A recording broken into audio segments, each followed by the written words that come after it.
Lawyers TV Lord's के platform पर तमाम दोस्तों को खुश आमदीद।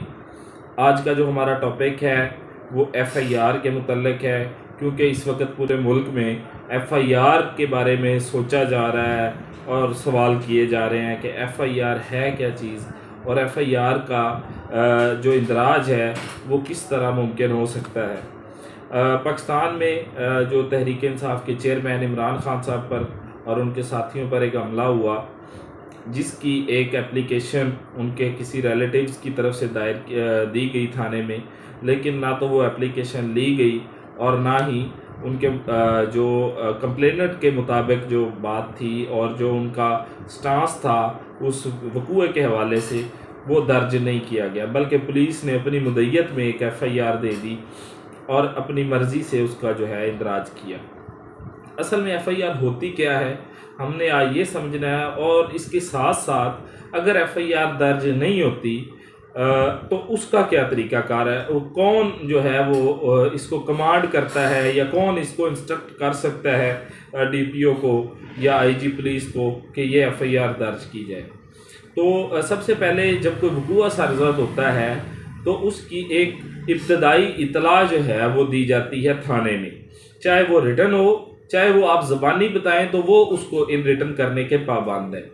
First information report, FIR mean first information report, ये एक इसका जो मतलब एफ़आईआर का है, फर्स्ट इंफॉर्मेशन रिपोर्ट होती है जो कि जब किसी के साथ कोई वक़ूआ कोई कॉग्निजेबल ऑफेंस सरज़द होता है तो उसकी इत्तला जब थाने में दी जाती है तो एज़ इट इज़ मुद्दई का जो बयान होता है उसके मुताबिक एफ़आईआर दर्ज की जाती है।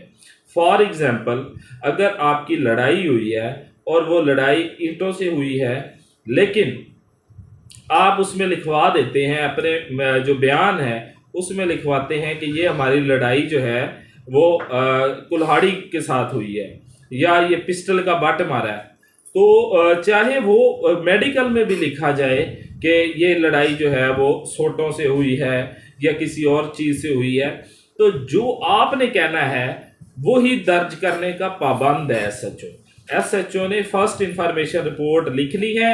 उसके बाद लॉ जो है वो अपने मोशन में आएगा और कानून अपने हरकत में आएगा और उसके बाद जो है तमाम कार्रवाई शुरू होगी।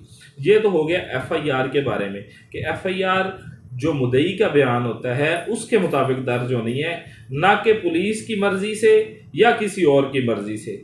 चाहे आपकी लड़ाई सोटों से हुई है, मेडिकल में सोटे हैं, लेकिन अगर आप कहते हैं कि हमारी लड़ाई पिस्टल से हुई है या हमारी लड़ाई जो है वो जो है कुल्हाड़ी से हुई है, तो वो आपकी एफ़आईआर दर्ज करने का पाबंद है। आपका स्टांस एज इट इज़ लिखने का पाबंद है। अगर आप इन रिटन नहीं देते, ज़बानी बयान देते हैं, तो वो उसको आपके ज़बानी बयान को इन रिटन में लिखेगा और वही एफ़आईआर दर्ज हो जाएगी। उसके बाद इन्वेस्टिगेशन शुरू होगी। अगर कोई बंदा बेगुनाह है तो चलान में जो है वो खाना नंबर 2 का ऑप्शन मौजूद होता है, तो अगर कोई बंदा बेगुनाह है तो उसको जो है वो फारिग कर दिया जाएगा, उसके खिलाफ कोई एक्शन नहीं होगा, उसको कोई जो है वो किसी किस्म की परेशानी नहीं होगी। अगर वो बेगुनाह है, मुद्दई ने सबूत पेश करने हैं, एविडेंस पेश करनी है, पुलिस ने एविडेंस कलेक्ट करनी है, एफ़आईआर दर्ज होने के बाद उसके मुताबिक आगे जो है वो उस एफ़आईआर ने चलना है। अब ये तो हो गई एफ़आईआर की बात। अगर एसएचओ एफ़आईआर नहीं देता तो जो अब लेटेस्ट कानून है उसके मुताबिक आपने एसपी इन्वेस्टिगेशन को एक एप्लीकेशन गुजारनी है, जो कि वो 7 दिन के अंदर उस पे फैसला करने का पाबंद है। एसपी इन्वेस्टिगेशन या वो मुकदमा दर्ज करने का हुक्म देगा या वो अपनी रिपोर्ट में कहेगा कि ये कॉग्निजेबल ऑफेंस मेड आउट नहीं हुआ। अगर कॉग्निजेबल ऑफेंस मेड आउट हुआ है तो फिर वही सेम एज इट इज़ जो मुद्दई का स्टांस होगा उसके मुताबिक एफ़आईआर दर्ज हो जाएगी। अगर एसपी इन्वेस्टिगेशन भी आपकी एफ़आईआर दर्ज करने का हुक्म नहीं देता तो फिर आपके पास रेमेडी आएगी अदालत की। फिर आपने अदालत में आके सेक्शन 22A 22B के तहत CRPC के तहत आपने पिटीशन फाइल करनी है और वो पिटीशन जो है वो जज फिर एसपी इन्वेस्टिगेशन से उस पर कमेंट्स लेगा, लेकिन जज जो है वो हालात व वाक़यात को आपके ज़रिए समझेगा, आपके वकील के ज़रिए समझेगा।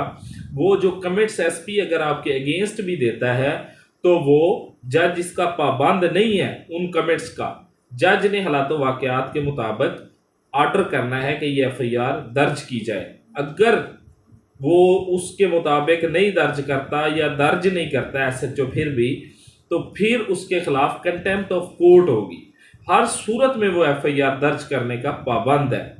ये तो होगी एफआईआर की। अगर नहीं होती तो फिर एसपी के पास आना है, नहीं होती तो फिर आपने कोर्ट में आना है। 22A 22B की पिटीशन फाइल करनी है, जो इस वक्त इमरान खान की लीगल टीम ने दायर कर दी है।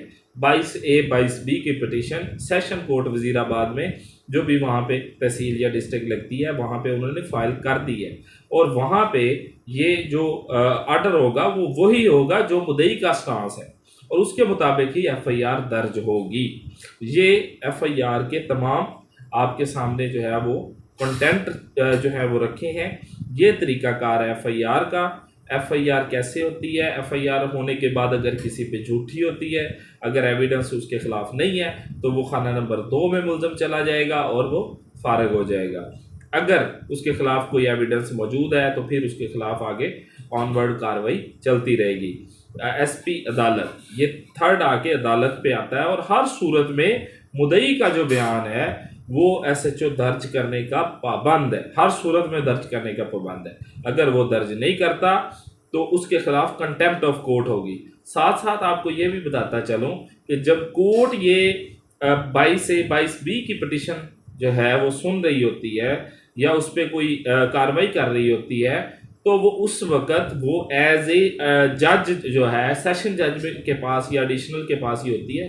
वो उस वक़्त एज ए जज नहीं बल्कि इंतज़ामी अमूर के जो इख्तियारात हैं वो इस्तेमाल कर रहा होता है, और उसको वो इंतज़ामी इख्तियारात दिए गए हैं कि वो इंतज़ामी इख्तियारात के तहत जो है वो मुकदमा दर्ज करने का हुक्म सादर कर सकता है। वो उस वक़्त एज ए जज नहीं होता, बल्कि कह लें कि वो इंतज़ामी अफसर होता है। Thank you very much. FIR का आपको समझ आ गया होगा, एफआईआर कैसे होती है, अगर नहीं होती तो कौन दर्ज करता है, ये